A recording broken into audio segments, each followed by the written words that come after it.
1 տարեկան երեխային սպանած խորթ մայրը կալանավորվել է։ Քննչական կոմիտեն հայտնել է, որ դեպքի նախաքննությունն արդեն ավարտվել է։ Ըստ գերատեսչության երեխայի խորթ մայրը մեղադրվում է նրան ապօրինաբար կյանքից զրկելու եւ անչափահասի նկատմամբ բռնություն գործադրելու համար։ Երեխայի խորթ մայր հանդիսացող կինը 2026 թվականի հունվարից պարբերաբար դաժան ծեծի է ենթարկել նրան, իսկ արդեն մարտի 15-ին փորձել սպանել։ Վերակենդանացման բաժանմունք տեղափոխվելուց 7 օր անց փոքրիկը գիտակցության չգալով մահացել է։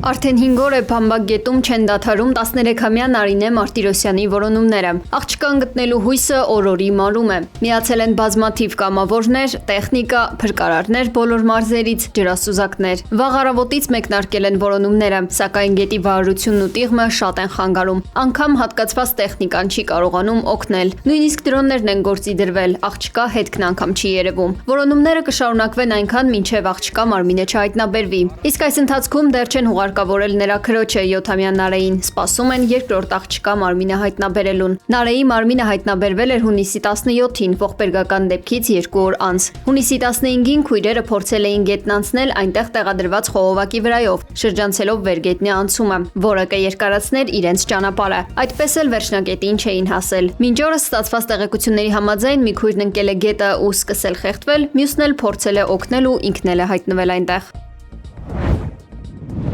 Հեծում աշխատանքից ազատում են աշխատակիցներին ընդդիմադիր քաղաքական հայացքների համար։ Նյուզեեմին հայտնի տեղեկություններով 3 աշխատակիցներ՝ Վահագնի Ստեփանյանը, Գեգամ Խլոյանը եւ Նարեկ Շահոյանը ազատվել են աշխատանքից վերոնշյալ պատճառով։ Աղբյուրի փոխանցմամբ նրանք մայիսի 15-ին ոչ աշխատանքային ժամերին մասնակցել են Ուժեղ Հայաստան դաշինքի Վարդենիսում կազմակերպած հավաքին։ Դրանից հետո աշխատակիցները հրավիրվել են ղեկավարության հետ հանդիպման, որտեղ նրանցից պահանջել են փոխել քաղաքական հայացքներն ու չաջակցել Ուժեղ Հայաստան դաշինքին, սակայն նրանք հրաժարվել են, պնդելով, որ Ուժեղ Հայաստանի միջոցառումներին մասնակցում են ոչ աշխատանքային ժամերին եւ դա իրենց սահմանադրական իրավունքն է եւ որևիցե կերպ չի խոչընդոտում իրենց աշխատանքային գործունեությանը։ Ընտրություններից անմիջապես հետո աշխատակիցներին կանչել են Գեղամա մասնաճյուղի ՔՊԱ-ական տնօրեն Արա Հակոբյանի մոտ, որն էլ պահանջել է աշխատանքից ազատման դիմում գրել։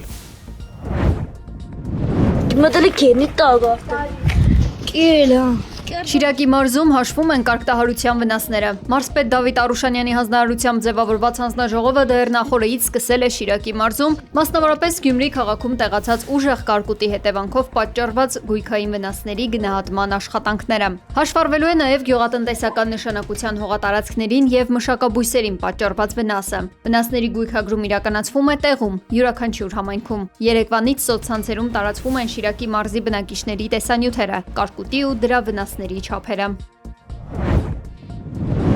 Տարիներ անց Հենրիխ Մխիթարյանն այցելել է Փյունիկի մարզադպրոց, որտեղից սկսվել է իր ֆուտբոլային ճանապարհը։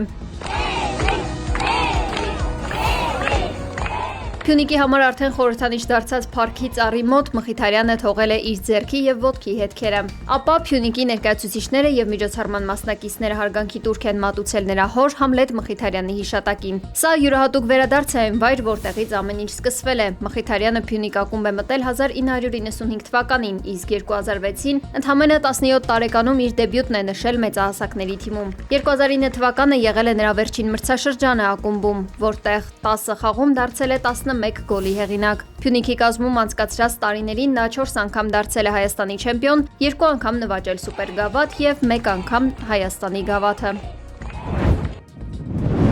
ԱՄՆ նախագահի հատուկ բանագնաց Սթիվ Ուիթքոֆը մեկնել է Շվեյցարիա, որտեղ սպասվում է Իրանի հետ միջուկային համաձայնագրի շուրջ բանակցությունների առաջին փուլը։ Նախագահ Դոնալդ Թրամփի մյուս հատուկ բանագնաց Ջարեդ Քուշներն արդեն գտնվում է Շվեյցարիայում։ Ըստ Axios-ի բանակցությունները պետք է սկսվեին ուրբաթ, սակայն հետաձգվել էին Լիբանանում Իսրայելի եւ Հեզբոլայի միջև մարտերի պատճառով։ Տեղեկացված աղբյուրի համաձայն Իրանի արտգործնախարար Աբաս Արաղչին շաբաթօրը նախատեսում է մեկնել Շվեյցարիա, սակայն աղբյուրը նշել է, որ ծրագրերը դեռ կարող են փոխվել։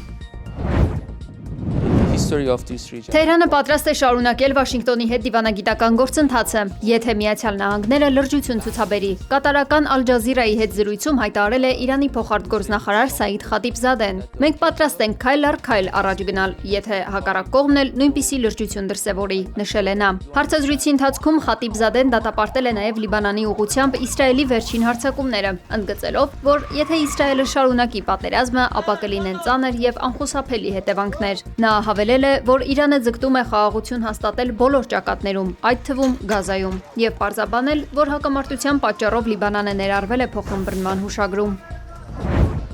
ԱՄՆ նախագահ Դոնալդ Թրամփը Axios-ի հետ հարցազրույցում հայտնել է, որ կարող է դադարեցնել Լիբանանի դեմ իսրայելական հարվածները։ Նրա խոսքով Իսրայելում իրեն շատ են հարգում եւ մեկ խոսքը բավական է, որպեսզի կռիվը վերջանա։ Մինչդեռ Իսրայելի զինուժը պնդել է, որ շարունակելու են հարվածները մինչև չվերացնեն Հեզբոլլահի վերջին թիրախը։ Թրամփի ինքնավստահությունը հավանաբար բարձրացել է Իրանի հետ համաձայնության գալուց հետո, սակայն այս ամենի ֆոնին լարվել են Իսրայելի հետ հարաբերությունները, որքան էլ երկրները փորձում են դադարեցնել համերաշխության քողի ներքո։ Օրեր առաջ Իրանի հետ համաձայնագրի հետ բանակցությունների վերաբերյալ պայմանավորվելուն զուգահեռ Թրամփը Նեթանյահուին հորդորել էր դադարեցնել Լիբանանի դեմ հարվածները, քանզի Իրանի հետ համաձայնագրում ներառված էր եղել նաև Լիբանանի հակամարտության հարցը։ Իսկ Նեթանյահուն արել էր հակառակը, հրամայել էր ավելի ինտենսիվ մարտեր վարել։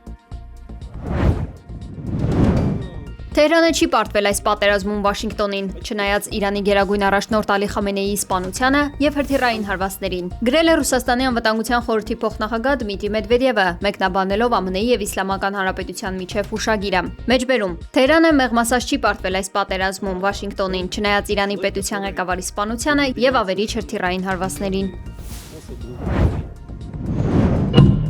Կիևի հետ գործ ունենալիս այլևս կանոններ չեն կարող լինել, հայտարարել է Ռուսաստանի անվտանգության խորհրդի փոխնախագահ Դմիտրի Մեդվեդևը։ Նրա խոսքով Ուկրաինայի դեմ պատերազմում միակ մնացած սահմանափակումն այն է, որ քաղաքացիական անձինք չպետք է դիտավորյալ թիրախավորվեն։ Պատերազմի օրենքների եւ սովորույթների վերաբերյալ Հագայի կոնվենցիաները այլևս անհրաժեշտ չեն։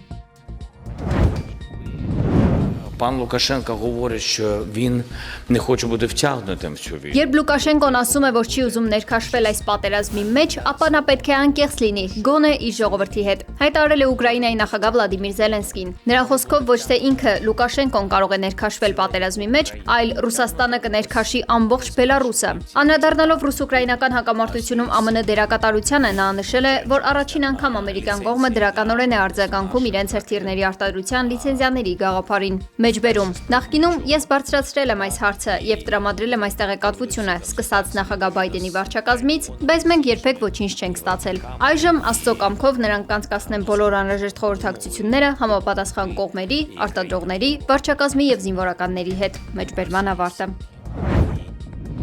Володимир Зеленський, президент України.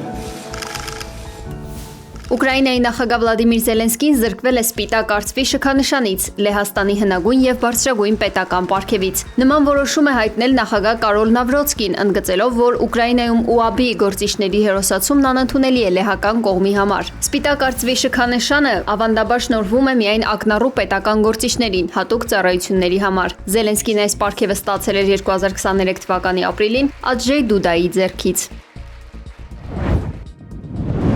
Թուրքիայի հավաքականը դուրս է մնում աշխարհի առաջնությունից աննախադեպ վատ արդյունքի պատճառով։ Թուրք ֆուտբոլիստները Ավստրալիայի եւ Պարագվայի դեմ խաղերում գրանցել են ընդհանուր 62 հարված, սակայն ոչ մի անգամ չեն գրավել հակառակորդի դարպասը։ Դե խմբում առաջատարը ԱՄՆ-ի հավաքականն է, 6 միավորով, Ավստրալիան եւ Պարագվայը ունեն 3-ական միավորներ։ Արչեվում էր ԱՄՆ-ի հետ հանդիպումը, սակայն հաշվի առնելով միավորների բացակայությունը, Թուրքիան վերջնականապես լքում է պայքարը։